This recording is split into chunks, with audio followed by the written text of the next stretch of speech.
बिस्मिल्लाहिर्रहमानिर्रहीम, अस्सलाम वालेकुम Pakistan. Very very good morning to all of you. कैसे हैं आप तमाम लोग? उम्मीद करती हूँ बिल्कुल खैर खैरियत से होंगे, ठीक ठाक होंगे।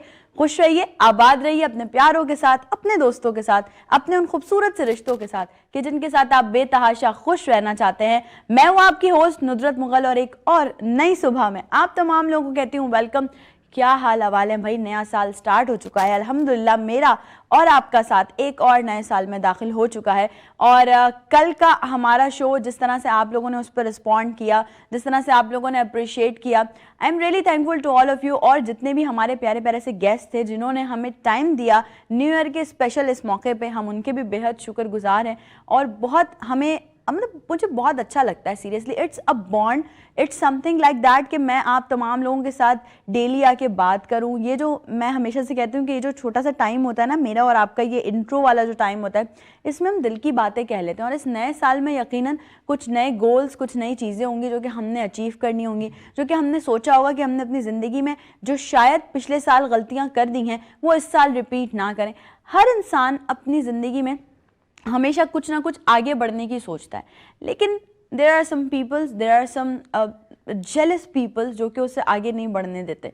और हमेशा से हमने वो एक कहावत सुनी है और हमेशा से हमने अपने बड़ों से वो एक स्टोरी सुनी है कि एक चींटी जो है वो जब आगे बढ़ रही होती है, आप उसके सामने एक हर्डल रखो, वो क्रॉस करके दोबारा अपना रास्ता सीधा कर लेगी, फिर आप दूसरा हर्डल रखो, वो फिर क्रॉस करके अपना रास्ता सीधा कर लेगी, लेकिन वो कभी भी अपनी हिम्मत नहीं हारेगी, वो कभी भी अपनी मंजिल से पीछे नहीं हटेगी। तो यही काम हमें करना है। हमें अक्सर हमारे बड़े ये मिसाल देते हैं कि जब एक चींटी अपनी मंजिल से पीछे नहीं हट सकती तो भाई आप लोग क्यों हिम्मत हार जाते हैं। तो मैं ये समझती हूँ कि बहुत सारे लोग इस वक्त जो मुझे देख रहे होंगे स्क्रीन्स पे आज, क्योंकि अब नया साल भी शुरू हो चुका है और कुछ नई चीज़ें हैं, कुछ नए एम्स हैं, कुछ नए गोल्स हैं, तो मैं ये समझती हूँ कि भाई इस नए साल में ना सबसे पहला काम जो आपने करना है ना वो ये करना है कि इग्नोर करना है। किसको करना है इग्नोर? नेगेटिव वाइब्स वाले लोगों को, जो आपको हमेशा से नेगेटिव वाइब्स देते रहे, जो आपके काम में हमेशा जो है ना वो टांगे अड़ाने लगे। अच्छा, मैं आप तमाम लोगों से जब भी ये बात कर रही होती हूँ कि यार लोग आपके लिए बैड बाइटिंग करते हैं, लोग आपके लिए नेगेटिव चीज़ें सोचते हैं, तो वहाँ मैं आप लोगों से एक बात और भी शेयर करती हूँ कि ये वो अपने ही लोग होते हैं या ये वो अपने ही फ्रेटर्निटी के लोग होते हैं जिन पे कहीं ना कहीं कभी ना कभी आपने कोई एहसान किया होता है या आपने उनको उंगली पकड़ के चलना सिखाया होता है। जब वही थोड़ा सा आपके बताए हुए तरीक़ों पे चलने के बाद अपने थोड़ा सा पावर में आ जाते हैं तो फिर वो बोलते हैं आप कौन भाई, आपको हम नहीं जानते, हम तो अपनी मेहनत से आगे आए हैं। लेकिन ये बहुत गलत बात है। आपको अपने मोहसिन को कभी नहीं भूलना चाहिए। जिसने आपको एक लफ्ज़ भी सिखाया हो ना, यकीन मानिए वो आपका उस्ताद है। और मैं ये कहती हूँ कि फिजिकली यानी किसी इंसान के बजाय हमारे पास एक गैजेट है ना, इससे भी, या बीइंग अ सिंगर अगर मैं बात करूं कि बहुत सारे ऑब्वियसली हम कभी मेहदी हसन खान साहब से नहीं मिले, ऑब्वियसली कभी मैडम नूरजहां जी से मिलने का कोई ऐसा इत्तेफाक नहीं था, लेकिन जो मैं उनको सुन सुन के सीखती हूँ या जो उनको सुन सुन के गाती हूँ वो मेरे उस्ताद हैं। मैं अगर ये कहूँ कि मेरे तो कोई उस्ताद ही नहीं है, मैं तो सब कुछ मुझे गॉड गिफ्टेड है, ठीक है, अल्लाह पाक ने आपको एक चीज़ अता की है, बहुत अच्छी बात है। आपके अंदर आपकी आवाज़ में एक मतलब अलग से एक खनक है, आपकी आवाज़ में एक अल्लाह ने गॉड गिफ्टेड कुछ सुरीलापन रख दिया, कुछ मीठापन रख दिया, वो एक अलग बात है। बट आप कुछ तो सीख रहे होगे। जो गाने आप गा रहे हो, जो एक्टिंग आप कर रहे हो, जो होस्टिंग आप कर रहे हो, कहीं ना कहीं किसी ना किसी चीज़ से तो इंस्पायर हो रहे होगे, कुछ ना कुछ तो देख रहे होगे। There are so many host जो मेरी रोल मॉडल्स हैं, there are so many singers जो कि मेरी रोल मॉडल्स हैं, जिनको सुनकर मैं सीखती हूँ, जिनको सुनकर मुझे अंदाज़ा होता है कि हाँ यार इस जगह पे जो है शायद कहीं कोई कमी बेशी रह गई थी, तो उसको अब इस तरह से परफेक्ट कर लेना चाहिए। हमारे माशरे का सबसे बड़ा अलमिया जिस पर मैं हमेशा बात करती हूँ, हमारे अंदर एक्सेप्ट करने की आदत नहीं है। हमने कोई गलती कर दी ना, हम दूसरे पे ब्लेम डाल देंगे। यहाँ अगर मैं हमारे आवाम की मेंटालिटी की यहाँ पे बात करूं, कचरा फेंक दिया हमने, कचरे का ढेर लग गया रोड्स पर और हमने मलबा किस पे गिरा दिया? गवर्नमेंट पे। गवर्नमेंट कुछ नहीं कर रही। अगर गवर्नमेंट ने वहां पे डस्टबिन रखी है तो आप लोगों का फर्ज बनता है कि आप लोग डस्टबिन में कचरा डालें। नहीं, बिल्कुल भी नहीं। डस्टबिन खाली पड़ी होगी, बराबर में कचरे का ढेर लगा होगा। ये मेंटालिटी हमारी है ना, हम कर रहे हैं ना। और मैंने आप लोगों से कई बार ये बात भी शेयर की है कि मैंने इनफैक्ट मैं अपनी मिसाल खुद देती हूँ, मैं किसी और की बात क्यों करूँ। मैं यकीन करें कि मैंने आप लोगों को हमेशा बताया कि बहुत सारे लोग जो कि डस्टबिन से बाहर कचरा फेंक रहे होते हैं, उनको मैंने जब रोकने की कोशिश की कि भाई डस्टबिन लगी हुई है आप उसमें फेंकें, तो उन्होंने मुझे ऐसे देखा जैसे मैंने उनके घर की जायदाद में हिस्सा मांग लिया उनसे कि भाई हम तो रोज़ यहीं फेंकते हैं, हम तो यहीं फेंकेंगे, मतलब आप कौन। तो अगर हम माशरे में सुधार लाने की कोशिश भी कर रहे हैं तो हमारी आवाम की मेंटालिटी पता नहीं क्या सोच रहे हैं। घर में फेंकते होंगे आप इस तरह से रैपर्स खाते खाते, लोग गाड़ियों में जा रहे होते हैं, ड्राइव कर रहे होते हैं, कुछ भी खाया रैपर गाड़ी से बाहर फेंक दिया। मैं भी करती थी ऐसा, मैं आप लोगों से बिल्कुल सच्ची बातें करती हूँ, आप लोगों को बहुत अच्छे से पता है। लेकिन जब इस चीज़ का एहसास हुआ कि यार जब आप अपने घर में अगर काम कर रहे हो, सफाई कर रहे हो, ठीक है ना, आपने झाड़ू लगाई, आपने पोछा लगाया, आप बहन भाइयों को, रिश्तेदारों को बोल देते हैं भाई बाहर रुक जाओ, पहले सफाई हुई हुई है, ज़रा जो है ना मैंने सफाई की है, चप्पल भी बाहर उतारो, ये भी करो। जब आप अपने घर में ये सारी चीज़ें बर्दाश्त नहीं कर सकते तो फिर ये प्यारा सा जो मुल्क है, ये जो शहर है, ये भी तो आपका अपना घर है ना यार, इसको भी तो अपन का गहवारा भी खुद बनाना है, इसको साफ भी खुद रखना है। कहते हैं जी सफाई निस्फ ईमान है, लेकिन अफसोस के साथ निस्फ ईमान यानी आधा ईमान तो गोरे लेके बैठे कि वहाँ आप देखें सफाई का कितना निज़ाम है। अब मेरी ये आदत है जो मैं आप लोगों से भी ये शेयर करती हूँ कि अगर मैं कहीं रोड्स पर होती हूँ और मुझे कहीं डस्टबिन वगैरह नहीं मिलती, मेरे पास किसी भी चीज़ का कोई रैपर होता है, I put them in my bag, और मैं देखती हूँ जब कहीं भी डस्टबिन वगैरह होती है मैं वहाँ जाके फेंक देती हूँ। मैं पहले यही करती थी जो हमारी आवाम करती है, लेकिन जब इस चीज़ का एहसास हुआ कि नहीं यार स्टेप तो बढ़ाना पड़ेगा ना, स्टेप फॉरवर्ड तो खुद करना पड़ेगा। आगे जब तक हम खुद नहीं बढ़ेंगे तब तक कोई नहीं बढ़ेगा। मेरे एक रोल मॉडल, या मैं समझती हूँ कि मैं उनसे बहुत इंस्पायर हूँ, पाकिस्तान का एक बहुत बड़ा नाम फैसल कुरैशी।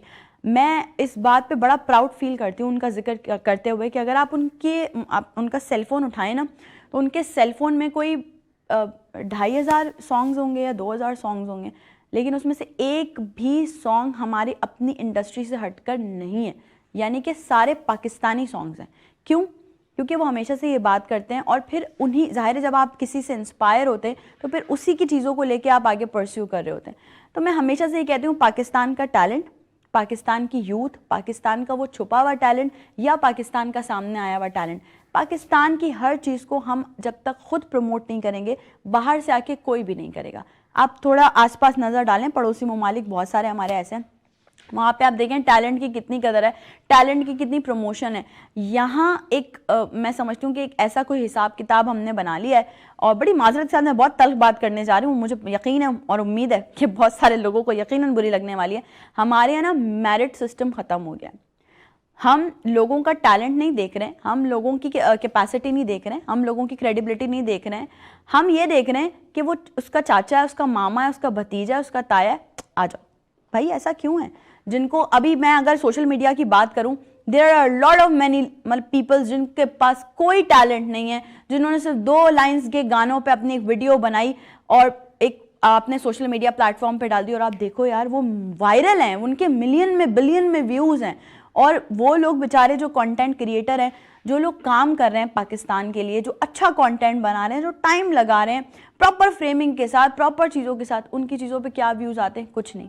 तो ये तो हम है ना, ये तो हमारे हाथ में, हमारे सोशल मीडिया के मुजाहिदीन जो हमेशा से लोगों की पोस्ट के नीचे नेगेटिव कमेंट्स करने के लिए हमेशा कोशा रहते हैं कि भाई किसी का कोई पॉजिटिव काम आ जाए तो देखो फिर हम कैसे टाइपिंग चलाते हैं। भैया ये टाइपिंग वाले हाथ अगर आपने अपने पाकिस्तान के लिए कुछ करने के लिए चला लिया ना, किसी की ऑनलाइन अर्निंग इतने सारे प्लेटफॉर्म्स हैं भाई, वहाँ चला लो, अब कुछ कर लो। अगर आप कुछ नहीं कर सकते तो फिर मुंह बंद करके बैठ जाओ। अगर आपको लगता है कि आप किसी से जीत सकते हो, अगर आपको लगता है कि आप किसी को हिट कर सकते हो, तो अपने काम से हिट करो।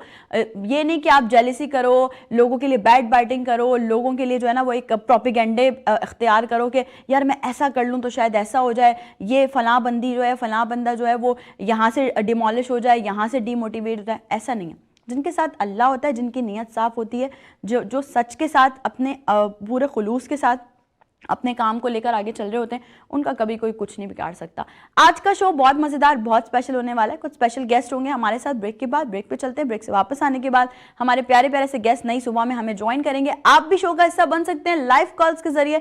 ज़रूर बताइए आज के शो में कॉल करके कैसा आपका जो नया साल है वो स्टार्ट हुआ है। और आज आपसे मैंने पूछना है, जितने भी मेरे रेगुलर कॉलर्स हैं उनसे ज़रूर पूछना है कि न्यू ईयर की क्या मोटिवेशंस हैं, क्या गोल्स हैं, क्या एम्स हैं, क्या सोचा है इस नए साल में, और मज़ीद अच्छे तरीके से काम करने का। सो ब्रेक पे चलते हैं, ब्रेक से वापस आने के बाद आपको ज्वाइन करेंगे विद आवर गेस्ट। कहीं मत जाइएगा, will be right back after the short break.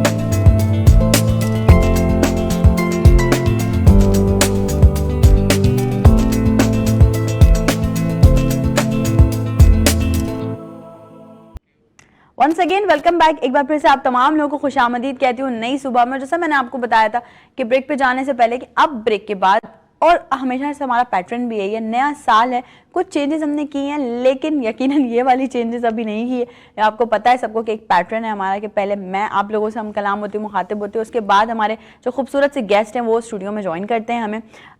मेरे आसपास इस वक्त आप लोगों को बहुत खूबसूरत सी कुछ पेंटिंग्स नजर आ रही होंगी और यकीनन एकदम से आपको डिफरेंट चेंज नजर आया होगा हमारे सेट पे। तो मैं अभी इसका खुलासा अभी कर रही हूँ, कुछ देर में ही कर रही हूँ, लेकिन उससे पहले कहना बहुत जरूरी है। आसपास पेंटिंग्स नजर आ रही है, लेकिन उससे पहले मैं आपको एक बहुत खूबसूरत से जोड़े में नजर आ रही हूँ और ये हमारी बहुत प्यारी डिजाइनर शाहिना अनवर, उनका है Fashion Asia by Shahina Anwar. तो Shahina, thank you so very much for these beautiful dresses जो आप मुझे प्रोवाइड करती हैं फॉर माई शो। और अगर आप लोग भी चाहते हैं कि आपके वार्डरोब में भी ऐसी अच्छी अच्छी ड्रेसेस, क्योंकि आजकल शादियों का सीजन है बड़ा और हर कोई चाहता है कि वो दूसरे से डिफरेंट लगे, अच्छा लगे, कुछ स्लीक, कुछ कैजुअल अच्छे कपड़े हों। तो आप लोग भी अगर चाहते हैं कि आपके वार्डरोब में ये खूबसूरत से ड्रेसेस हों तो आप शाइना से कांटेक्ट कर सकते हैं। हमारे गेस्ट हमें ज्वाइन कर चुके हैं नई सुबह के स्टूडियोज़ में। बहुत मज़ेदार सी बातें भी होने वाली हैं, उनके करियर के हवाले से भी बात होने वाली है और मैं समझती हूँ शायद कुछ ना कुछ ऐसी बात यकीनन आज के शो से भी कोई ना कोई पॉजिटिव इम्पैक्ट, पॉजिटिव मैसेज हम कोशिश करेंगे कि डेवलप करें आज के शो के लिए। सबसे पहले इंट्रोडक्शन करवाती हूँ on my right hand side, very senior journalist, बहुत सारा काम कर रहे हैं, लोगों के लिए बहुत एफर्ट्स कर रहे होते हैं, उनकी बातें लोगों के दिलों पे बड़ा असर रखती हैं। और मैं उनको अनाउंस करूंगी तो मैं उनको पहले ही बता चुकी हूँ कि सर मेरा भी सरनेम यही है। तो खुर्शीद अब्बासी साहब मौजूद हैं हमारे साथ। अस्सलाम वालेकुम। जी वालेकुम सर, बहुत शुक्रिया आपके टाइम के लिए। Welcome to my show and happy new year. Thank you आपको। Thank you sir, thank you so much. Left hand side पे आते हैं, मैंने बताया कि क्योंकि आप लोग देख रहे हैं कि पेंटिंग्स हैं मेरे सेट पे इस वक्त मौजूद, तो यकीनन ये जो शाहकार, ये जो कमाल है, ये इनके पीछे जिनका हाथ है, आइए उनसे मैं आपका करवाती हूँ अब इंट्रोडक्शन। कैलीग्राफी आर्टिस्ट हैं, मतलब मैं समझती हूँ जो मुसव्विर लोग होते हैं ना, वो उनकी दुनिया अलग होती है, क्योंकि वो दुनिया को उस परस्पेक्टिव से नहीं देख रहे होते जिस परस्पेक्टिव से हम देख रहे होते हैं। और आज उनसे बहुत सारी बातें करनी है मैंने, क्योंकि ये मेरा एक ज़माने में क्रेज़ रहा है मेरा पेंटिंग, तो मैं आज उनसे बहुत सारी चीज़ें, जो कुछ मेरे अपने पर्सनल क्वेश्चंस भी हैं वो भी करने वाली हूँ। नई सुबह के स्टूडियो में मुझे इस वक्त ज्वाइन किया अमजद मिनाज साहब ने। अस्सलाम वालेकुम। वालेकुम अस्सलाम sir, welcome to my show, happy new year. आपको भी। कैसे हैं सर? बिल्कुल अल्लाह का। और साथ ही साथ एक और बहुत बेहतरीन सिंगर, मैं समझती हूँ वो बहुत कम लोग होते हैं जो कि गायकी को समझ के गाते हैं, जिनको पता होता है कि नो हाउ क्या है, बेस क्या है, और वो जो हमारे लेजेंड परफॉर्मर्स जो या लेजेंड आर्टिस्ट हैं उनको फॉलो करते हैं। आजकल हम नहीं देख रहे हैं ये रुझान, लेकिन अभी तक वो लोग जिंदा हैं जो कि हमारे लेजेंड्स को जिंदा रखे हुए हैं। मैं इंट्रो में भी बात कही थी कि अपना पाकिस्तानी टैलेंट, अपनी पाकिस्तानी चीज़ों को हमें खुद ही प्रमोट करना होगा। Very versatile singer Suhail Ansari साहब, अस्सलाम वालेकुम। कैसे हैं? बहुत शुक्रिया, thanks, happy new year. Thank you. और आप तमाम लोगों को मैं वेलकम कहती हूँ अपने शो में, आप तीनों का बेहद शुक्रिया। ऑडियंस, आप लोग भी यकीनन शो का हिस्सा बन सकते हैं। कोई सवाल हैं आप लोगों के भी हमारे गेस्ट से तो यकीनन कर सकते हैं, लाइव कॉल्स के जरिए शामिल हो जाइए। मेरे रेगुलर जो कॉलर्स हैं वो तो यकीनन ज़रूर शो का हिस्सा बनेंगे। खुशी साहब, सबसे पहले आपसे बातों का आगाज़ करते हैं। क्या चल रहा है ज़िंदगी में? नया साल शुरू हो गया है, क्या कहना चाहेंगे? देखिए, साल तो अपनी स्पीड से वक्त गुजरता है ना। असल बात है कि आपकी पॉलिसियाँ क्या हैं, आपकी तरजीहात क्या हैं, ये तो हमारे हाथ में है ना। बिल्कुल। अच्छा, घर का कोई कसूर नहीं होता, घर में रहने वालों का कसूर होता है कि झगड़े होते हैं, ये मामला होते हैं, चार दीवारी तो खामोश रहती है बेचारी। बिल्कुल ऐसा ही। तो यही वक्त जो है वो अपने हिसाब से चलेगा। बाद में हम क्या कर रहे हैं, तो हमारे यहाँ दो चीज़ें, एक मेरी ज़ाती लाइफ, मैं अपनी ज़ाती लाइफ में इस साल क्या प्लानिंग करता हूँ या कोई भी, और दूसरा होता है कि हुकूमती सतह पे क्या मामला होते हैं जिसमें इज्तिमाई तौर पे लोगों के मसाइल होते हैं, उनके लिए क्या हो रहा है। बिल्कुल। तो ये भी एक मैं समझता हूँ उनके लिए भी एक सवाल है। बिल्कुल बिल्कुल। तो ये चीज़ें जो है तो जाहिर है कि वो कहते हैं ना, वक्त किसी का इंतजार नहीं करता, वक्त तो अपने हिसाब से चलेगा। बात है कि हमें क्या करना है, हमें अपनी तरजीहात जो है वो रखनी चाहिए। तो इस लिहाज से ज़ाहिर है कि जब नया साल होता, हम कहते तो हैं कि वक्त अपने से गुजरता है, लेकिन नया साल जाता है बंदे में एक उम्मीद आ जाती है कि चलो इस साल की जज्बे के साथ कुछ करना ऐसा है। ही ऐसा तो ही इस तरह लोग जब इस पर अमल करते हैं तो यकीन आगे निकलते हैं, उनके लिए राहें हमार हो जाती हैं। बिल्कुल और नहीं करते हैं तो इस तरह मामला चलते मामला चलते रहेंगे, रहेंगे। ज़िंदगी गुजरती रहेगी। तो ज़ाहिर है कि हमारी तरह मैं एक सहाफ़ी हूँ, ज़ाहिर हमारी तरजीहात सबको पता है हम क्या चाहते हैं, ऐसा क्या ही करते हैं। बिल्कुल बिल्कुल लिखते भी हैं, अपनी तहरीरों के ज़रिए बताते भी हैं कि मसाइल किस तरह हल होंगे, क्या होना चाहिए, जितना अपने अंदर है। तो मजमूई तौर पे जो अगर देखा जाए कि ख़ास तौर पर यहाँ का जो नौजवान है, जिनके लिए मुस्तक़बिल की जिम्मेदारियाँ उन पर आएंगी, तो उनको तरजीहात तय करनी चाहिए अपनी। बिल्कुल बिल्कुल कि जब आप ज़िंदगी में कोई चीज़ तय करके निकलते हैं तो फिर आपको आपकी राह हमार होती है, आप बिल्कुल। आगे निकल जाते हैं। बिल्कुल ऐसा ही जब आप तय नहीं करेंगे और कोई टारगेट नहीं होगा तो ज़ाहिर तो फिर ये आप नहीं चल पाएंगे उस तरह से जिस तरह इस से तरह चल- चीज़ें हैं। ऐसा ही बिल्कुल। तो मैं- और मैं आपको बताऊं सर, बिल्कुल बहुत अच्छी बात की आपने नौजवानों की, यूथ की। हमारा प्रोग्राम बेसिकली हम टारगेट ही यही करते हैं कि भाई हम यूथ के लिए क्या कर रहे हैं, हमें और हमें उनको प्रायोरिटीज तरजीहात देनी पड़ेंगी, तभी हमारा एक माशरा जो है, हमारा जो मुल्क है या हमारे जो स्टेबिलिटी है उसमें तरक्की होगा। बिल्कुल सही कह रहे हैं हम अमजद साहब। मैं ज़रूर नए साल के बारे में पहले बात करना चाहूँगी आपसे। नया क्या क्या बनाने के लिए सोचा आपने, नया क्या क्या अपना आर्ट जो है वो तख्लीक करेंगे? हर बंदे का सोच के मुताबिक ही इंसान चलता है, कि जैसी सोच होगी वैसा ही, और टारगेट होना चाहिए बंदे का कि मैंने क्या करना है आगे ज़िंदगी में, तो फिर उसके मुताबिक फिर बंदा करता है इंशाल्लाह। अभी आपने माशाल्लाह मैं देख रही हूँ कि आप जितने भी आपका आर्ट है वो सब जो है वो अरेबिक कैलीग्राफी है सारी, वो बहुत खूबसूरत है। वैसे ही मतलब जब आप कुछ भी अपने अरेबिक देखते हैं तो एक अलग ही आपको जो है वो एक अरोमा आ जाता है। लेकिन सीरियसली मतलब मैं हमें अभी ऑफेयर भी देख रही थी तो मैं बोल रही थी कि मतलब ये बहुत डिफरेंट है और बहुत मतलब ये अलग ही शौक है ना। मैंने कहा ना मुसव्विरों की अलग दुनिया होती है, आपकी वो अलग दुनिया जो है वो कब से स्टार्ट हुई है? पहले मैं अखबार में खताती करता था, हाँ अखबारात की लीड लिखता था। जी जी।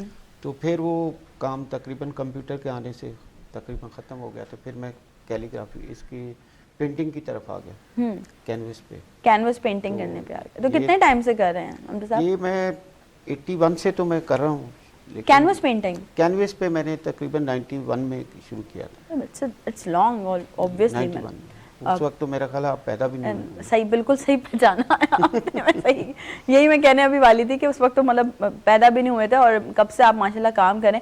तो शुरू से ही आप ये अरेबिक कैलीग्राफी का ही काम जी करें? मेरा इधर ही रुझान था। इधर ही रुझान ज़्यादा। मैं वैसे लैंडस्केप भी बनाता हूँ।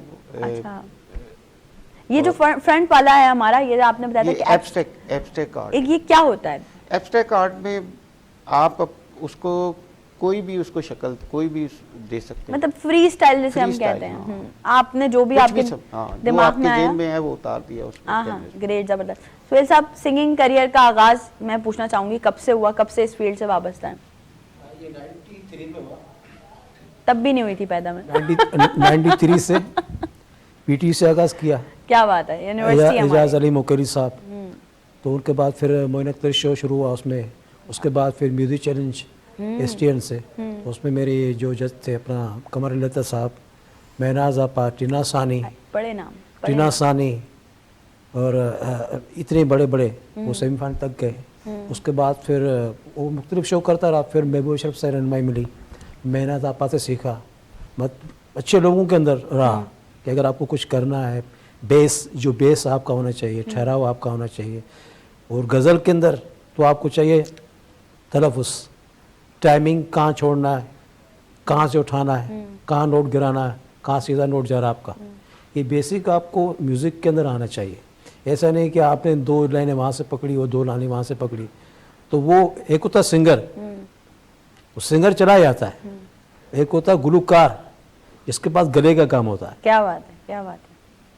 सिंगर, तो मुझसे कोई पूछता है, कह रहा है वो सिंगर आया, तो मैंने कहा जो सिंगर जो हैं वो एक गाने से आए और वो पता नहीं कि वो कहाँ चले गए। लेकिन खान साहब मेडिसन थे, हैं और रहेंगे। बिल्कुल बिल्कुल। मैडम नूरजान थी, है और रहेगी। बिल्कुल बिल्कुल। नुसरत फतेह खान साहब, इतने संबंध थे। तो ये लोग थे जिनको आप, और कोई भी सिंगर, कोई भी नौजवान आगे बढ़ना चाह रहा है तो बेसिक जो है तो आपकी ये म्यूजिक तो आना बहुत जरूरी चाहिए। है। और मौसीकी तो एक ऐसा समंदर है जिसको आप जितना भी सीख लो हर दिन आपको कुछ नया सीखने को हाँ, मिलता है। बेसिक जो आपको रास्ता होना चाहिए कि कहीं भी आप गा रहे हो किसी अच्छे लोगों के पास, ऐसा नहीं कि आपको नौजवान ही सुनते हैं, कोई खान साहब भी सुन सकता है, आपको लता मंगेशकर सुनती हैं, आपको कोई बप्पी लेरी सुनते हैं, ऐसा भी सुन सकता आपको है, अनु मलिक सुनते हैं। बिल्कुल ऐसा ही। ऐसा नहीं कि आपको कोई सुनते नहीं, वो बैठते हैं, अमित जी है वो सुनते हैं आपको, कोई भी आपको सुन सकता है। तो अच्छा काम करे, जितना भी काम करे वो अच्छा ही काम करें। अच्छा काम करें। और मैं हमेशा से कहती हूँ कि क्वांटिटी मत देखा करें, क्वालिटी देखा करें कि चीज की क्वालिटी क्या है। और अच्छा बेसिक आपको पता होनी चाहिए हर चीज के बारे में, और नो हाउ होना हर फील्ड में बहुत जरूरी है। समझत साहब है, कैलीग्राफी कर रहे हैं, अब कोई भी नया आने वाला ऐसा तो नहीं है कि वो कुछ भी ना सीखे और वो मतलब शुरू हो जाए, कुछ ना कुछ तो बेसिक सीखने। अच्छा मुझे बताएं कलर कॉम्बिनेशन कैसे सिलेक्ट करते हैं? कलर कॉम्बिनेशन जैसे आप कैनवस आप देखते हैं उसको, कैनवस से बात करते हैं तो आपको पता चल जाता है कि आप इस पे क्या। कैनवस से बात करते हैं, मैंने कहा ना मुसव्विरों की अलग ही दुनिया होती है। कैनवस से कैसे बात होती है? पहले बात करनी पड़ती है कैनवस से, सर फिर मुझे आपके जो सर दिमाग प्लीज में है मुझे भी वो- सिखाएं कैनवस से बात करना कि कैनवस से कैसे बातें भाई करते उसको सामने रख के कि क्या आपने क्या पेंट करना है, क्या उसकी पहले इसका जो है ना वो डिजाइन बनाते हैं, कागज पे लिखते हैं, क्या? अच्छा अच्छा, जबरदस्त। कंपोजिशन बनाते हैं, कॉम्पोजिशन बना के भी प्रॉपर होता है। कंपोजिशन बना के फिर उसको जो है ना इस पे उतारते हैं। क्या बात है, जबरदस्त। और भी बहुत सारे सवालात हैं ऑडियंस जो हम मुझे आप इन लोगों से भी करने हैं, और यकीनन आप लोगों के भी बहुत सारे सवालात होंगे जो करने हैं। इस वक्त हुआ है हमारे प्रोग्राम में एक छोटी सी ब्रेक का, ब्रेक पे चलते हैं, ब्रेक से वापस आने के बाद आपको दोबारा से ज्वाइन करेंगे, कहीं मत जाएगा। Will be right back after the short break.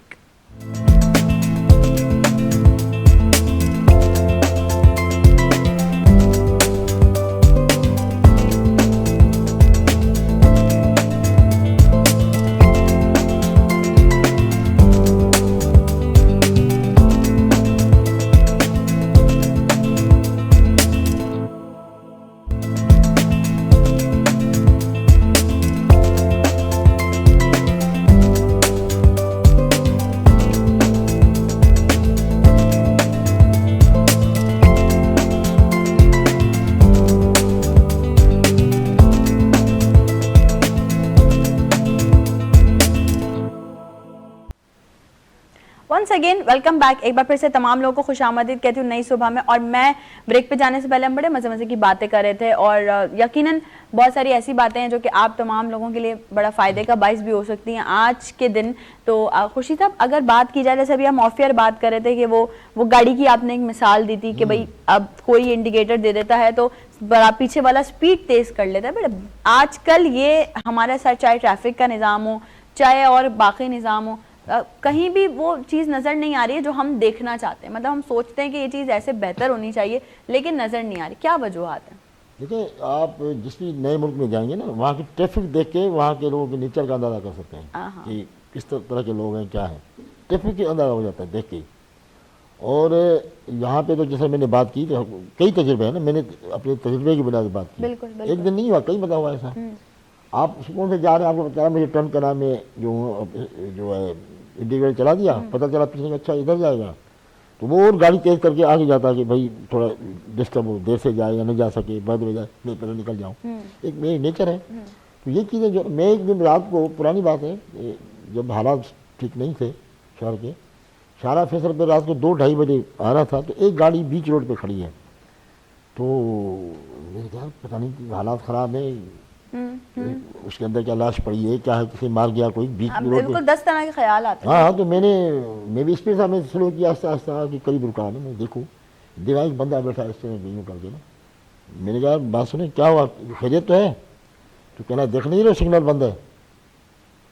यानी मतलब वो बाहर से आया हुआ बेचारा सिग्नल के एहतराम में अकेली गाड़ी सन्नाटे में लेके खड़ा था कि सिग्नल खुले तो जाऊँ। क्या बात? अब नेचर है ना, नेचर है। हर एक की अपनी अपनी सोच है, वो कानून पसंद था। अच्छा, सिग्नल वालों को क्या करना चाहिए, जब आप 12-1 बजे आते बंद करके चले जाएं, ताकि सिग्नल का एहतराम बरकरार रखे। वो लोग नहीं करते। अब रात को 2 बजे सन्नाटा पड़ा है, सड़क खाली है, तो जो बंदा रुके उस समय बेवकूफ़ चोर को निकल जाएगा बंदा, हालात को देखते हुए। तो ये चीज़ें होती हैं नेचर वाइज। तो लोग कहते हैं कि आप जिस भी मुल्क में जाएंगे वहाँ ट्रैफिक को देख के आप अंदाजा लगा सकते हैं कि यहाँ की नेचर कैसी है, लोग कैसे हैं, किस किस्म के लोग हैं। और किसी ने कहा कि भाई तकरीबन 60 के लगभग इनके पास होते हैं, ट्रैफिक पुलिस के पास, चालान करने के तरीके।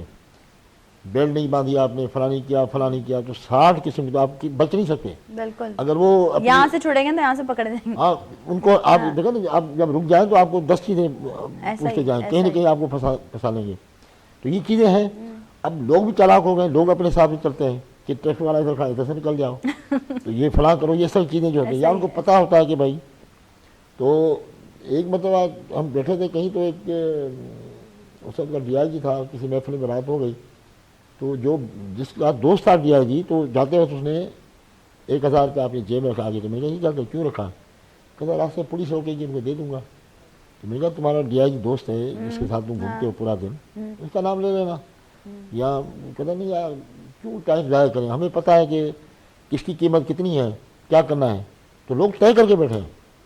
हमारा एक दोस्त है, उसका बेटा कहीं फंसा तो उसने बाप को फ़ोन किया, उसने फ़ोन कर जान छुड़ाई। दोबारा फंसा तो उसने दोबारा फ़ोन किया बाप को कि मुझे रोका है। तो उसके वालिद से रब्ता नहीं हो सका, सही। तो उसने 100 रुपया दे के और निकल आया। तो बाप को कहा मुझे 100 रुपया आज काम आ गई, मैंने दे मेरी जान छुड़ी, तो आगे मैं 100 रुपया रखूँगा अपने पास। अब ये कि नेचर ऐसे नहीं बनती, एक ये जो सोच बनती है हमारी, हमने बनाई हुई ना खुद लोगों ने। नहीं तजुर्बात देख के उसकी बुनियाद पे आप सोचते हैं ना, अच्छाई बुराई ये सारी चीज़ें हम तजुर्बात को सामने रखते हैं। ऐसा ही, ऐसा मेरे साथ लाइफ में जो कुछ हुआ होगा, जो देखा होगा मैंने, ही। और वैसे भी कहते हैं कि कोई भी कितना भी बड़ा आदमी बन जाए, लेकिन उसके जो बचपने के असरात उसके आखिर तक आखिर रहते हैं, तक नफ्सियात तक में ऐसे रहते हैं ही। उसके। सर आपने बात कर ही दी है तो इसी को कंटिन्यू कर लेते हैं। अगर खुर्शीद साहब की बात की जाए बचपन की, थोड़ा सा हट के चीज़ों से, कैसे थे बचपन में? शरारती थे या गुस्से वाले थे या जिद्दी थे?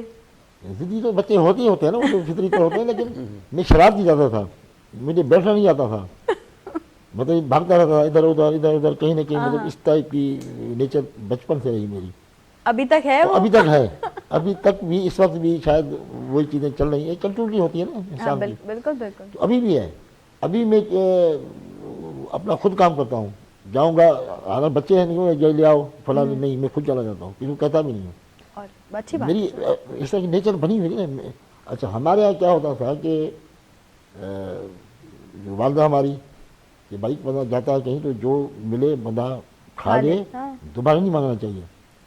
अब मैं अब यकीन करेंगे, मुझे मेरी वाइफ भी पूछती है ना कि और दूँ कुछ, मैं नहीं, जो होता है बस जितने भी एक आदत है, ये पड़ गई है।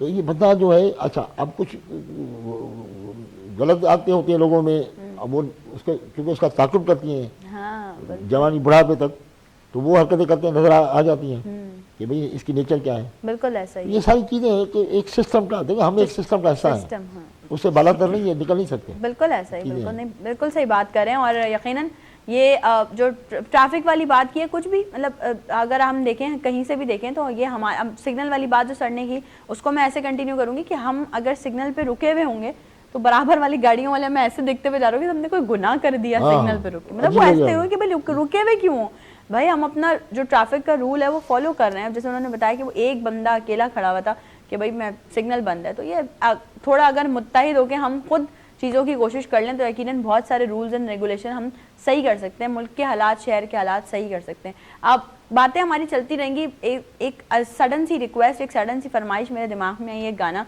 सुबह सुबह मैंने कहा थोड़ा सा हम म्यूजिक भी सुन लें। सर म्यूजिक का हाँ, शौक है बिल्कुल, आपको? बहुत बिल्कुल है, आपको भी होगा यकीनन अमजद सबको साहब। है, हर इंसान को होता है। सोहेल साहब, मैं आपसे ये रिक्वेस्ट करूंगी कि हमारे साहिर पाकिस्तान, अंसारी। मैं ये बहुत अच्छे आर्टिस्ट हैं हमारे, एक जो है सजाद अली साहब, साहिर, और वो मैं समझती हूँ कि हमारे लिए लेजेंड है। और मैंने जब मैं इसलिए उनकी बात करते हुए थोड़ा सा मतलब वो भी करती हूँ कि मेरी जब पहली उनसे मुलाकात हुई तो उन्होंने जिस तरह से मुझे अप्रिशिएट किया वो मुझे हमेशा याद रहेगा। तो सबसे पहले तो मैं चाहूँगी साहिल साहब कि मुझे बताएं कि सज्जाद साहब के बारे में आपकी क्या राय है, क्या रखते हैं आप राय? सज्जाद अली तो एक बहुत बड़े खानदान से हैं। बिल्कुल सब बड़े गुलाम अली साहब इतने बड़े खानदान से हैं बिल्कुल। और इतने बड़े लोगों से उनके सामने गाया है। मैडम बुजान के सामने फर्स्ट टाइम उन्होंने पीटी से शुरू किया था, फिर करते करते करते माशाल्लाह यहाँ तक पहुँचे। पूरी दुनिया में कोई सहाना नहीं है। बिल्कुल। और आप देखेंगे लीजेंड जो है सोनू निगम, तो उनसे भी ये पूछा जाता है कि यार आप पाकिस्तान में कहते यार किसको सज्जाद अली, सुनते हैं? हाँ। सज्जाद अली हैं जो गाते हैं और वो हर तरह से गाते हैं। और वो गज़ल और साइड सॉन्ग तो इतना खूबसूरत गाते हैं, ठुमरी हो साइड सॉन्ग हो, इतना खूबसूरत तो रच के गाते हैं। बहुत मतलब वो कम गाते हैं लेकिन अच्छा ही गाते हैं। बस ये सारी ये समझो बात कि आप अगर बकरे का गोश्त बना रहे हैं, वो पाव बना रहे हैं काली मिर्च के साथ, वो अच्छा है। बेहतर है कि आप एक जग पानी का डाल लें 1 किलो, वो बेकार हो जाएगा। उनकी गायकी वो इतना निचोड़ है पूरा। तो अच्छा, अगर आपसे मैं गाने से पहले एक बात मतलब ये पूछूं कि आपको सबसे ज्यादा कौन से सिंगर है पाकिस्तानी जो पसंद है? नहीं, पहले तो खान साहब मेहदी हसन, हाँ, मेहदी हसन खान साहब लेजेंड है वो। खान साहब मेहदी हसन, मोहम्मद रफ़ी साहब, खान साहब नौसर फजील साहब, मैडम नूरजान और किशोर कुमार। लेकिन सबको सुनने के बाद उन्होंने सब में नाम लिया कि खान साहब मेहदी हसन को सुबह उठ के हम सुनते हैं। तो मैंने कहा फिर सारी चीज़ें ख़त्म हो गई, बस यहाँ पर सारी चीज़ें सारी सरहद है ख़त्म हो गई। चाहे दिलीप साहब हो या नौशाद साहब हो, बिल्कुल कोई भी हो, इंडिया में जितने गज़ल गाते हैं, अनूप जलोटा है, पंकज उदास हैं, हरिहरन साहब हैं, वो सब इनको देख के, खान साहब को देख के ही वो सीखे। उनको शौक नहीं था, लेकिन खान साहब को उन्होंने सुना, मेहदी हसन खान साहब खान साहब मेहदी हसन को सुना उन्होंने, और फिर जाके सीखे। सीखने के बाद वो फिल्म में ये नहीं कि आपने देखी जिनको उन्होंने फॉलो किया वो खुद इतने बड़े हैं, तो वो कितने बड़े इंसान हैं। क्या बात है, खूबसूरत बात। और पाकिस्तान में मैं समझती हूँ लेजेंड आर्टिस्टों की और बिल्कुल भी कमी नहीं है। लोग हम जो म्यूजिक कॉपी हो रहा है भाई हमारा, हम प्राउडली ये कह सकते हैं कि हमारी चीजें, हमारे गाए हुए गाने, हमारे लेजेंड्स के गाने जो हैं वो आप लोग कॉपी कर रहे नहीं, हिंदुस्तान में कितने खान साहब के चुराए। हैं। हाँ बिल्कुल ऐसा ही है, बहुत सारे तू ट्रैक्स मेरी हैं। जिंदगी आप देखेंगे वो मैडम नूरजान का था। बिल्कुल ऐसा ही है। हाँ, किशोर कुमार ने गाया, खान साहब मेहदी हसन का आज तो गैर सही, तेलिस फिल्म का। मैं यही कह रही हूँ कि हमारे बहुत सारे सॉन्ग्स हैं जो कि यकीनन ना सिर्फ वहाँ बल्कि बहुत सारी जगहों पे कॉपी हो रहे हैं। और इस बात पे मैं समझती हूँ लोग बड़ा ठीक है गुस्सा गर्मी अपनी जगह कि हमारे गाने चुरा लिए, लेकिन आपको ये सोचना समझना पड़ेगा कि यार कोई तो बात होगी ना जो आपके चीज़ें जो है वो चुराई जा रही हैं। यानी कि वो हमेशा हम कहते हैं ना कि जिसमें कोई बात होती है उसी के लिए कोई ना कोई बात होती है। कोई हमें कॉपी कर रहा है, कोई हमारे लिए बैड बाइटिंग कर रहा है, दैट मीन्स हम में कुछ है, वी आर समथिंग, तभी तो लोग हमसे ये कर रहे हैं। अच्छा अमजद साहब, अगर मैं आपसे पूछूं, हमारी नौजवान नस्ल जो देख रही है, ये एक डिफरेंट शोबा है कैलीग्राफी। बहुत सारे लोग आते भी हैं इस तरफ, बहुत सारे लोग नहीं भी आते। तो जो लोग आना चाहते हैं कैलीग्राफी फील्ड में, उनके लिए क्या कुछ मशवरे या क्या ऐसी कोई टिप्स देना चाहेंगे कि वो क्या अपनी चीज़ों में शामिल करें तो वो अच्छी कैलीग्राफी कर सकते हैं? मैं देखें, पता है जब भी किसी फील्ड में आए तो पहले कोई सीख के आए, हाँ, किसी भी अदारे से सीखें फिर उस फील्ड में आए। बगैर सीखे कई लोग आ जाते हैं तो वो अच्छा कामयाब अगर नहीं हो पाते। कैलीग्राफी की बात की जाए तो कितना टाइम रिक्वायर्ड होता है ये, मतलब इसमें देखें सीखने का कोई टाइम नहीं होता, ये तो है। सीखने के लिए उम्र बीत जाती है। अभी तक आप भी कुछ ना कुछ यकीनन नया कुछ मिल जाता होगा तो आप भी कुछ बिल्कुल सीख बिल्कुल, लेते होंगे। नई चीज़ें मिलती हैं, नई सोच। जब बंदा काम करता है तो फिर नए रास्ते निकलते हैं। अच्छा ये वाला, जैसे अगर हम इसकी बात करें आपकी इस वाली पेंटिंग की, तो इसको बनाने में आपको कितना टाइम लगा? मैं वीडियो है मेरे पास, लेकिन मुझे ज़्यादा टाइम नहीं लगा। आप क्योंकि तो देखिए पता है माशाल्लाह बंदे के दिमाग में होता है ना, हाँ। दिमाग में होता है तो उतारना बड़ा आसान होता है, लेकिन जब कोई चीज़ दिमाग में ही नहीं होगी तो उसमें तो टाइम लगेगा।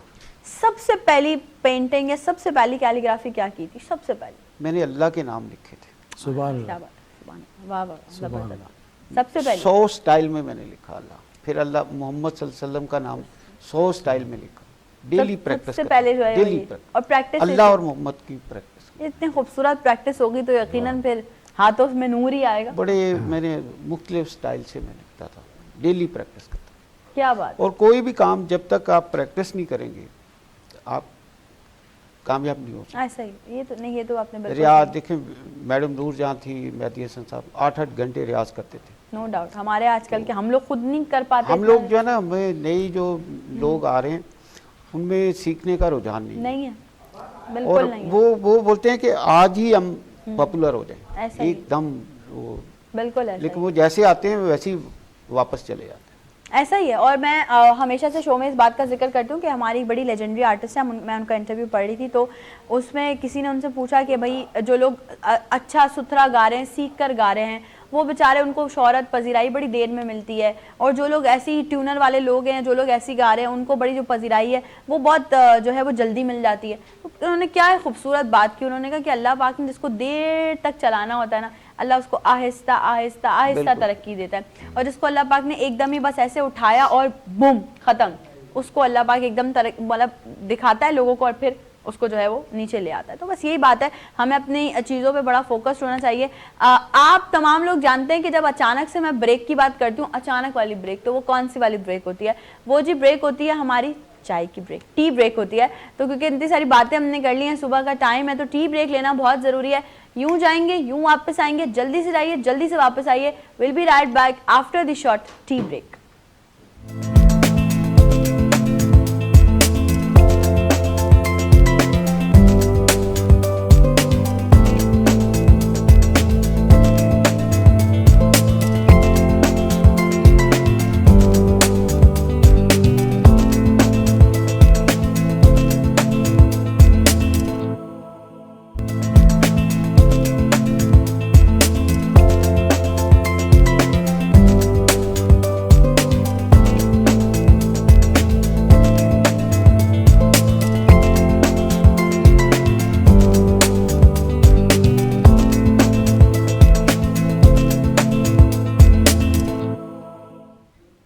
एक बार फिर से तमाम लोगों को खुशामदीद कहती हूँ नई सुबह में। और जैसा मैंने आप लोगों को बताया था ब्रेक पे जाने से पहले कि टी ब्रेक पे हम जाते हैं, जल्दी से वापस आते हैं। तो हम जो है वो सब जो है वो अपनी अपनी चाय एंजॉय कर चुके हैं। और अब चूंकि मैंने ब्रेक पे जाने से पहले साहिल साहब से रिक्वेस्ट की थी कि भाई आप प्लीज़ वो एक अच्छा सा गाना है हमारे सर सज्जाद अली लेजेंड, वो बात निकली तो वो बात कहीं और चली गई।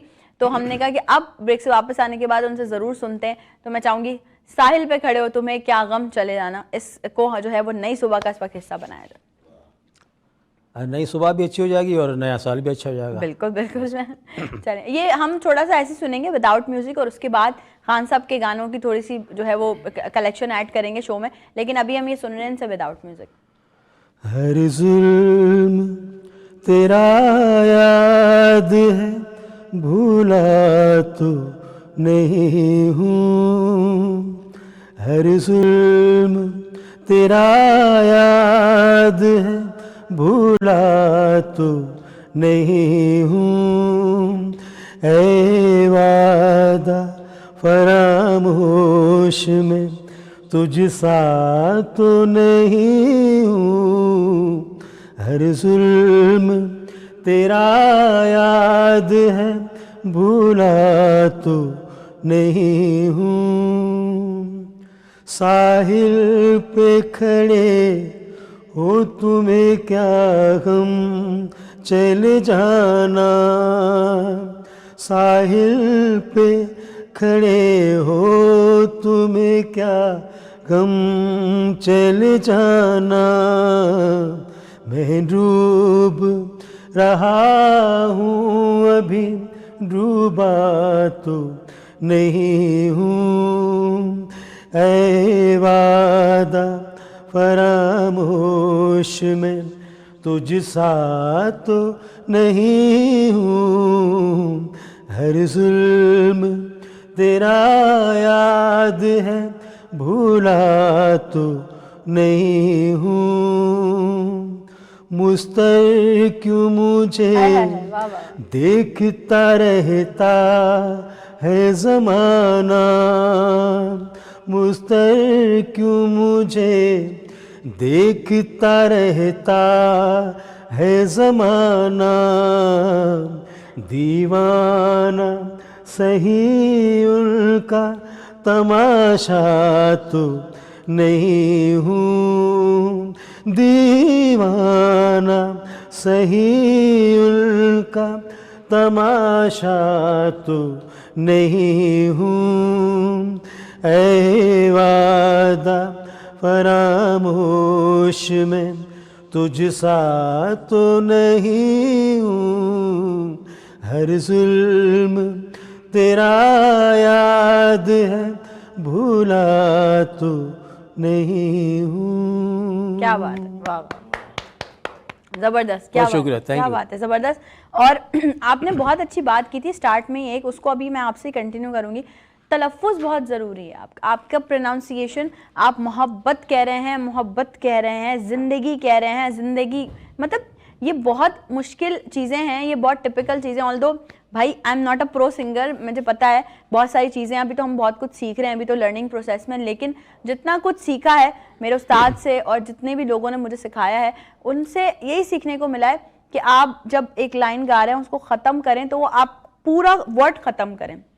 लाइक आपने जैसे कि अब हम अगर हूँ की बात करें तो उसमें तो हम एक जो है वो आस छोड़ के चले जाते हैं, लेकिन अगर कहीं की का पे चीज़ें ख़त्म हो रही हैं तो आपको उसको प्रॉपर चीज़ों को ख़त्म करना है सम पे लाके। ये it's a very difficult, but music अपने आप में बहुत बड़ी टफ जॉब है। गाना खुद कहता है गा ना बिल्कुल मत गाना अगर खान तुम्हें साहब को नहीं जो आता। खासा ये था कि तलफ़ुज़ को जोड़ना और तलफ़ुज़ को अलग करना, हाँ हाँ हाँ। वो इतना उनका खासा था कि वो खुद बैठते थे सारी रात।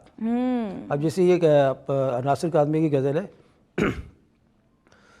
जिंदगी को न बना देना वो सज़ा मेरे बाद, क्या कहने, क्या बात है। हौसला देना उन्हें मेरे खुदा मेरे बाद मेरे बाद, जिंदगी को न बना देना वो सजा मेरे बाद। क्या बात। अब कितना क्या खूबसूरत है बात। खुदा कहना, जिंदगी कहना, बना देना, इतनी हर चीज़ आपको समझ में आए कि जो आपने सालन बनाया है तो काली मिर्च उसमें कहाँ है, चिकन उसमें कहाँ है। सर 2-4 बार साहिल साहब बात कर चुके खाना बनाने की, मुझे लगता है खाना भी अच्छा बनाते होंगे, ऐसा है? बिल्कुल कुकिंग का बहुत शौक है मुझे कुकिंग का बहुत शौक है, क्योंकि आपको पता है कि फनकार या तो कपड़े हो या तो खाना हो। हाँ, दोनों चीजें हो सर साथ, एक एक चीज क्यों? तो बंदा खाना बनाना जानता है, उसकी घर में लड़ाई कम होती है। अरे वाह, बहुत अच्छी टिप दी है ये। आप भी बना लेते खाना में? नहीं, मुझे नहीं खाना, चाय वाय कुछ भी नहीं। कुछ भी?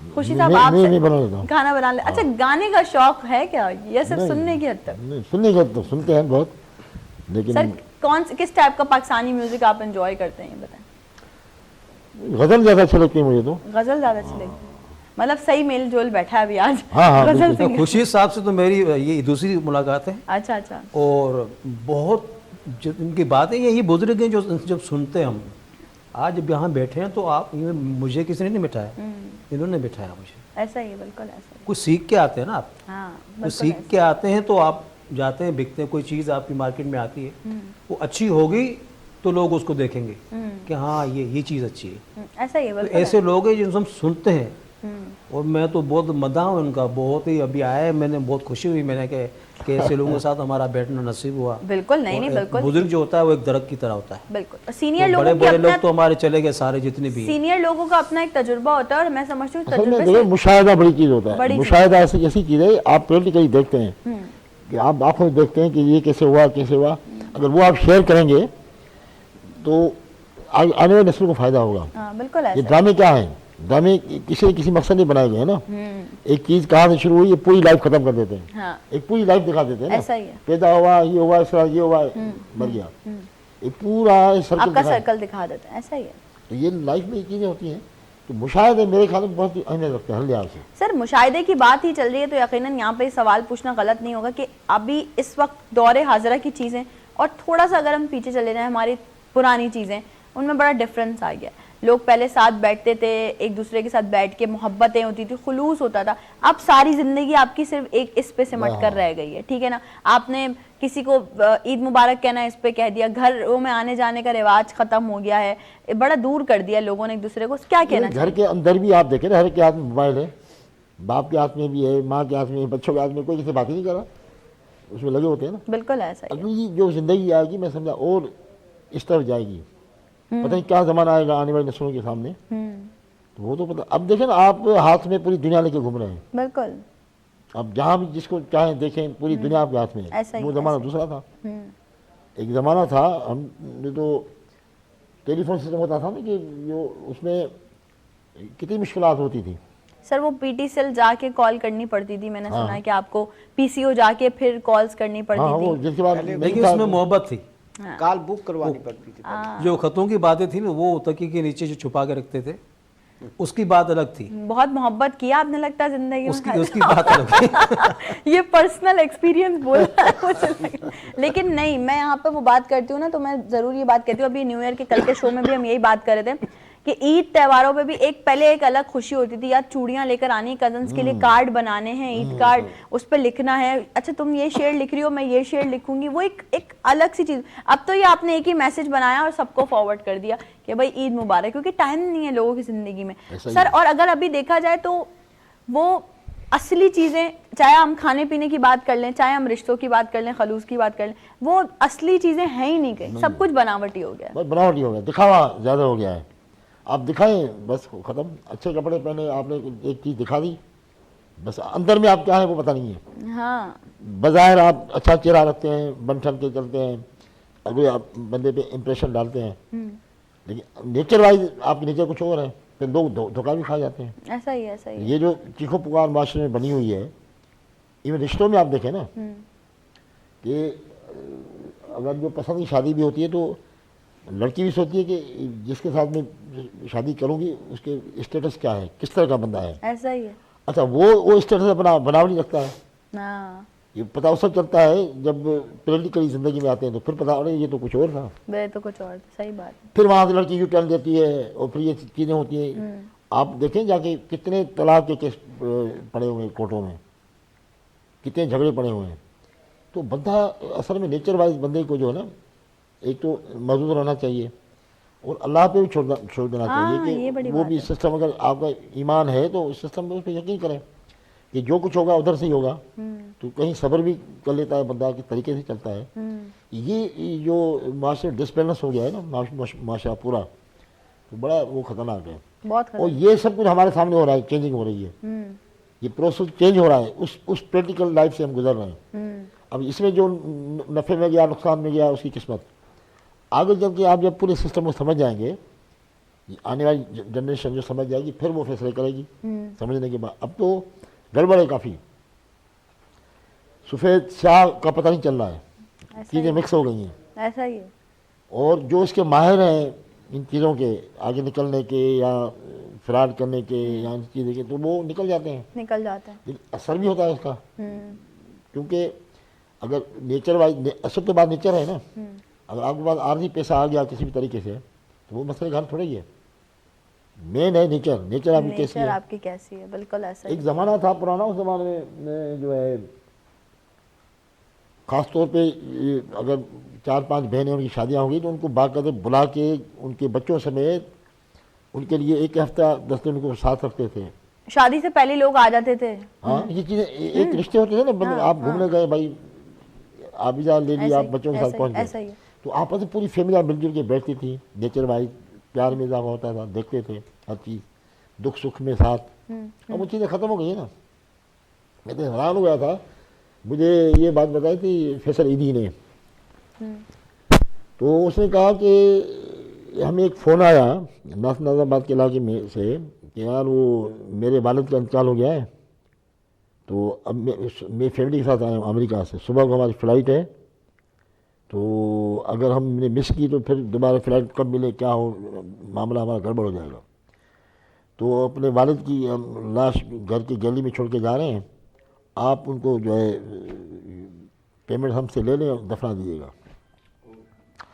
अब वो करके वो चले गए अपनी फ़्लाइट में, सुबह सवेरे जो भी थी निकल गए, उनके वालिद को जाके इन्होंने दफनाया। ये मुझे फैसिलिटी ने बात बताई, मैं हैरान था कि यार यहाँ तक मामला हो जाते हैं कि इतनी दुनिया फास्ट हो गई है कि एक अपनी फ़्लाइट नहीं, क्योंकि फैमिली में फ़्लाइट नहीं छोड़ना चाह रहे थे या क्या था, भाई कहा ठीक है कोई बात नहीं, बंदा मर गया तो मर गया।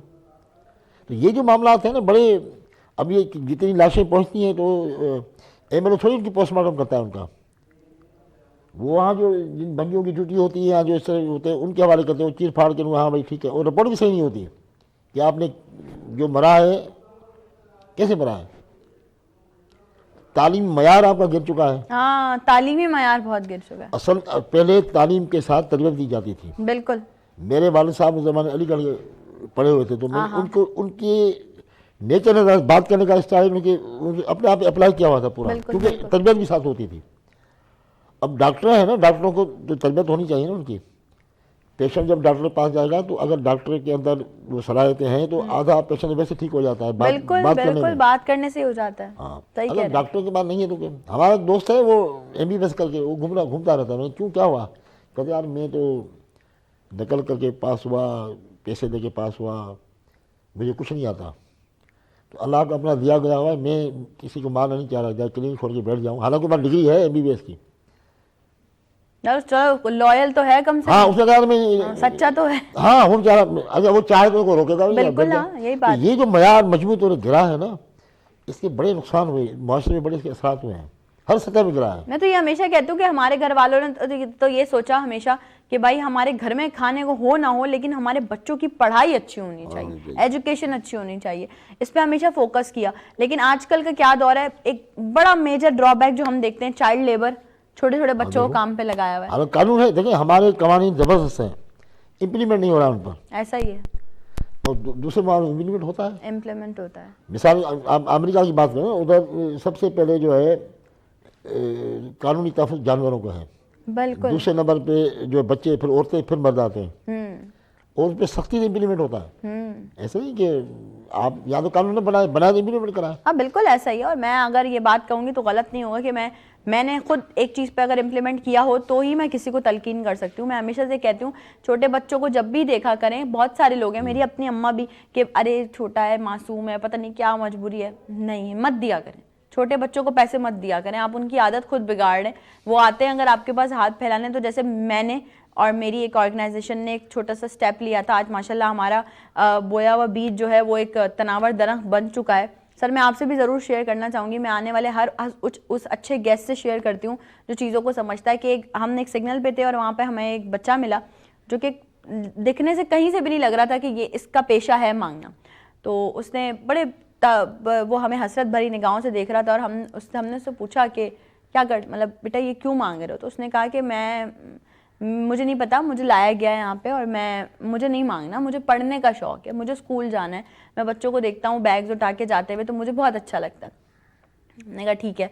हमने थोड़ी बहुत सारी अपनी कार्रवाइयाँ कंप्लीट करने के बाद हमने उसकी कस्टडी ली अपने पास और उसके बाद हमने उसे एजुकेशन हमने प्रोवाइड किया। हम लोग गए उसको स्कूल लेके। आज माशाल्लाह वो एक फर्म में डिजिटल मीडिया मार्केटिंग मैनेजर है और वो अच्छी पोस्ट पर है। और वो जब भी हमें मतलब कभी कॉल पे उससे बात होती है, कभी बात करता है, तो वो हमेशा ये कहता है कि आप लोगों की वजह से आज मैं इस पोस्ट पर हूं, वरना मैं वहीं उसी सिग्नल पे मांग रहा होता और यकीनन आगे आने वाले वक्तों में या तो मेरे हाथ टूट जाते या मेरे पैर तोड़ दिए जाते। तो ये कि हमने एक छोटा सा स्टेप लिया था और हमें खुशी होती है बताते हुए कि यार आप लोग भी ऐसा कर सकते हैं। बहुत सारे बच्चे हैं जिनको आप शेल्टर प्रोवाइड कर सकते हैं। देखिए ऐसे जो लोग होते हैं ना उनको मांगना भी नहीं आता। हाँ, जिनको पता चल जाता है सर वो अलग से। जो आदी होते हैं, जो ट्रेंड होते हैं, तो वो उनके तरीके ही अलग होते हैं। बिल्कुल ऐसा। एक छोटा सा ब्रेक है, ब्रेक पे चलते हैं। ब्रेक से वापस आने के बाद आपको दोबारा से ज्वाइन करेंगे, कहीं मत जाएगा। Will be right back after the short break.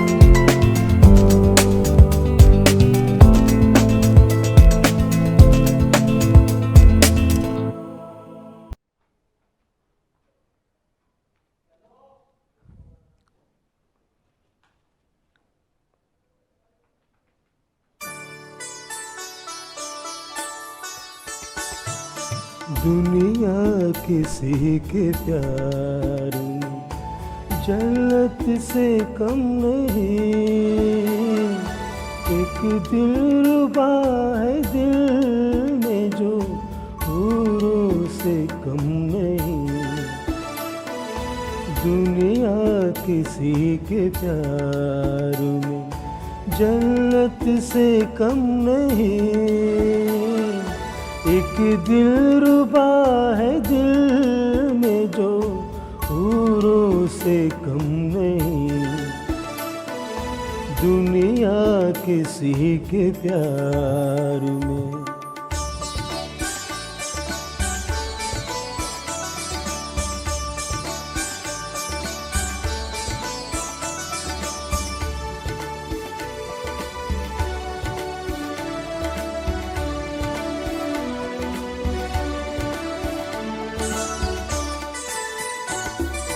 तुम बादशाह हुस्न हो, हुस्न जान हो, तुम बादशाह हुस्न हो, हुस्न जान हो, जाने वफा हो, मोहब्बत की शान हो, जलवे तुम्हारे हुस्न के फूलों से कम नहीं, दुनिया किसी के प्यार में।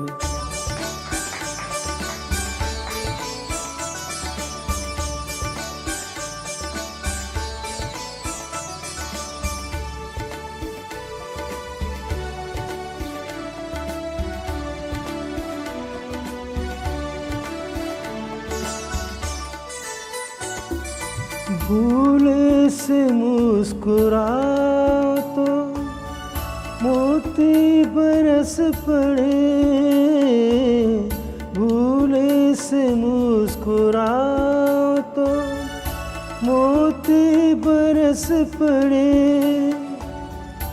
पलके उठा के देखो तो कलियां भी हंस पड़े, खुशबू तुम्हारी जुल्फ की फूलों से कम नहीं। क्या बात है, क्या बात है, वेरी वेल डन। और ये एक जो कुछ नोटेशन साहिल साहब ने बीच में जो है लिए है ना, वो हमें वो टच दे रही थी, वार्म दे रही थी मेहदी हसन खान साहब वाला।